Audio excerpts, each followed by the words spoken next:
In this SkyCAD tutorial, you're going to start learning how to create layouts, such as this one.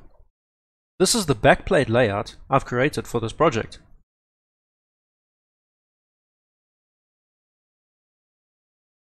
These component layouts are directly related to the components themselves in the project. Let me show you what I mean. I'll double click to explore this contactor.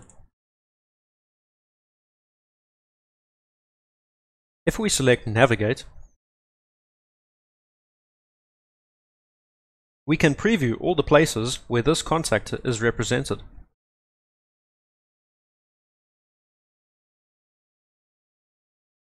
If we change the part number,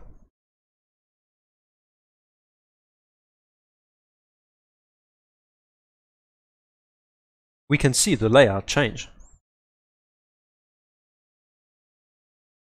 This is because layouts are related to specific component part numbers. The images on the layout are not simple images, but intelligent images that are intimately related to the components used in the project. Every component part number has a layout related to it.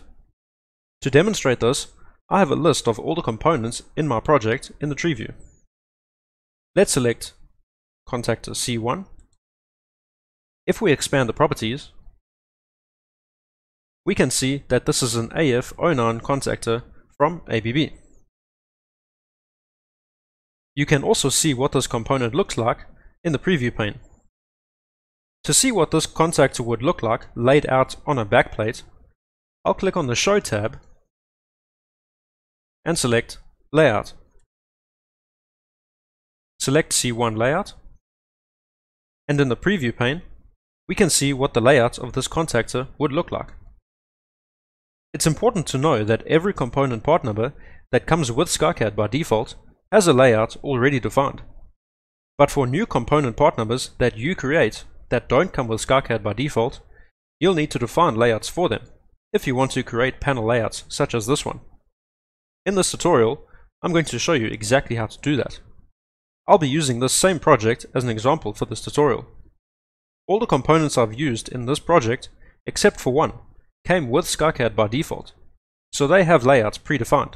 I've inserted those layouts onto my backplate to get what you see now. The component part number that did not come by default with SkyCAD is the part number I'm going to use for the transformer T1. If I select T1 and select Assign from Catalog, the part number I want to use for this transformer is not shown here, so I'll enter it manually. Explore the symbol and enter in the information we want.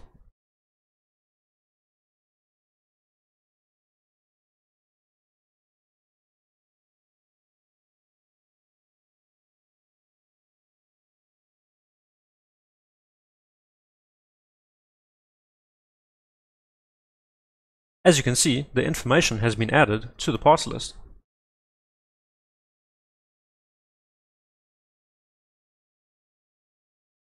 Now, because this part number did not come with SkyCAD by default, it does not have a layout defined yet. I can prove this by selecting T1 in the tree view, clicking on the Show tab, and selecting Layout. As you can see, nothing comes up. So we need to create one by clicking on the Create Add tab and selecting New Layout Block. When a layout is created, it is opened in the View tab area so we can start defining it. It's also important to expand the properties of the layout in the tree view. Here we can define characteristics of the component layout, such as the width and the height. These dimensions should correspond to the physical dimensions of the component. You probably noticed the size of the box in the View tab area changing to the dimensions we set. Let's minimize these properties for now and work on the layout. In the View tab area is where we define what the component layout is going to look like. Let's move the tag over here for now. We can draw an image using the drawing tools. or click on Add Image and choose an image you already have.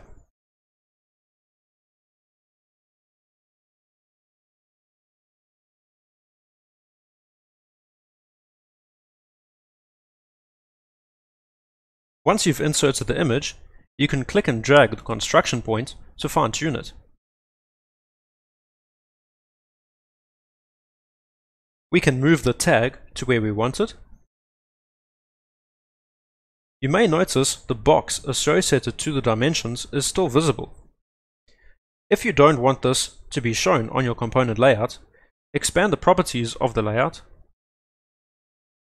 and uncheck the box called Draw Contour. Let's minimize the properties for now.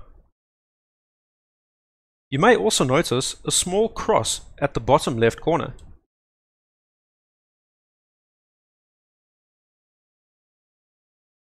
This represents the insertion point. You may remember what an insertion point is if you've watched the Creating Symbols tutorial. Basically, the insertion point is the point of the layout that follows the mouse cursor. I'll demonstrate this. Remember that this insertion point is in the bottom left corner. Let's go to our backplate layout. Click on the Layout Tools tab and select Layout Element. I want to insert the layout for transformer T1. Notice that the mouse cursor is grabbing the bottom left corner of the layout, the insertion point. For components that clip onto DIN rail, the insertion point is much more significant. I'll show you what I mean. Let's insert another component layout.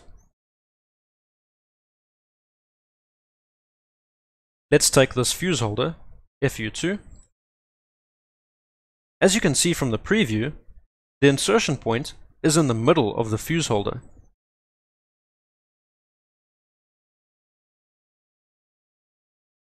As expected, the mouse cursor is grabbing the layout in the middle, which is the insertion point. But if we move the cursor over DIN rail, the DIN rail becomes highlighted. If we drop the fuse holder here, the fuse holder will clip onto the DIN rail with the insertion point in the middle of the DIN rail.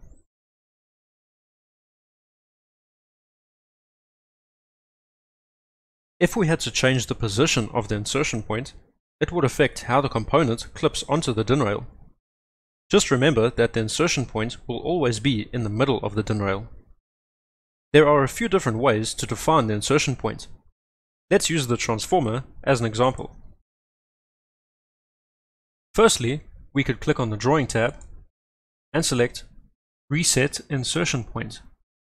We could then select, if we want, the insertion point to be on the left, top, right, bottom, or middle of the layout, or select this option to manually choose any position on the layout. I'll set the insertion point to be in the middle of the layout. It's somewhat hidden by the tag, but it's there. Another way to define the insertion point is to expand the properties of the layout in the tree view and adjust the values for insertion point X offset and insertion point Y offset. These points are referenced to the bottom left corner of the layout. Something else we can define is clearances. Components that give off a fair amount of heat, such as drives, soft starters, and transformers, usually have recommended clearances around them. Let's set some clearance distances for this transformer.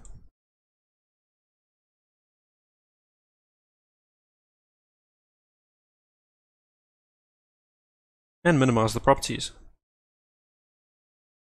If we go to the backplate layout,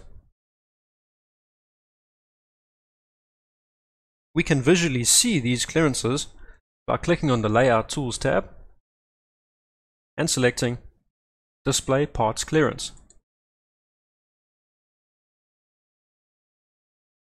Now that our layout for this new transformer has been defined, we'll want to save it so we can use it again for other projects. The next time we use this transformer, the layout will already be defined. Double-click to explore the component, and click Save. Save to catalog.